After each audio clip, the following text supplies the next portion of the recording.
ఎన్ని రోజులు అవుతుంది ఇక్కడికి వచ్చి? ఏంటి ఎన్ని రోజుల నుంచి వస్తున్నారు? ఇక్కడికి రాలేదు. సచివాలయం చుట్టూ నా వారం రోజులు తిరిగాం. వత్తి అన్నారు, రాలే. మరి నెట్వర్క్ల చుట్టూ రెండు చుట్లు తిరిగాం. రెండిట్లకి అదంటారు ఇదంటారు ఏదంటారు. అమ్మో సంపుకు తింటున్నారు. అసలు ఏది చెప్పట్లే సరిగ్గా. సచివాలయానికి వెళ్ళారా? సచివాలయంలో వత్తి అంటున్నారు కానీ మళ్ళీ ఈ రోజు లాస్ట్ అంటున్నారు. ఇంకేం చేయాలా? మళ్ళీ ఇక్కడ కలెక్టర్ కాడికి పోతున్నారని 10 మంది కలిసి వచ్చాను ఇక్కడికి. వత్తిలా అంటున్నారే కానీ అప్లికేషన్ పెట్టావా పెట్టలేదని అంటలా. వెళ్ళిపోండి అంటున్నారు. మాకు తెలిసిన ఒక ఆయన ఉండి అప్లికేషన్ రాపించుకొని పెట్టాను అన్నారు. రాపించుకున్నాను. ఇక్కడ ఏమంటున్నారు? కలెక్టర్ ఆఫీస్ వత్తిలా అంటున్నారు. వత్తిలా అంటే మరి నాకు పక్కనమ్మట వచ్చినాక నాకు రావాలి కదా, ఎందుకు రాలేదు? నా ఇల్లు కిందదే, నా సామాన్లన్నీ పోయినాయి. నేను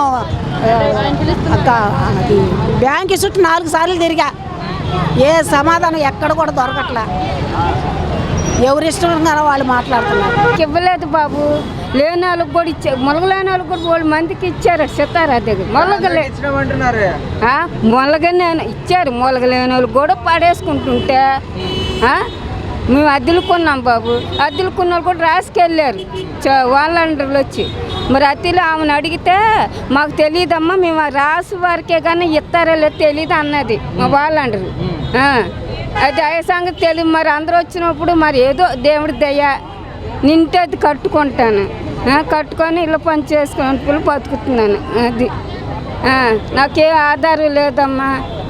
అది వచ్చారు రాయించుకోనందుకు అదిగో పిల్లలు రాస్తున్నారు. వరద బాధ్యతలకు వచ్చి అక్కడ రాయించుకున్నాం కానీ తెలియలేదు మాకు.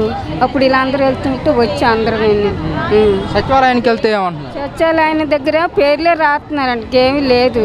మొన్న వెళ్ళారు రాయించుకున్నాం, మరేమీ తెలియదు. అందరు ఇక్కడికి వచ్చారు కదా, వాళ్ళతో పట్టుకు మేము వచ్చాం. ఏమంటున్నారు మరి కలెక్టర్ ఆఫీస్లో?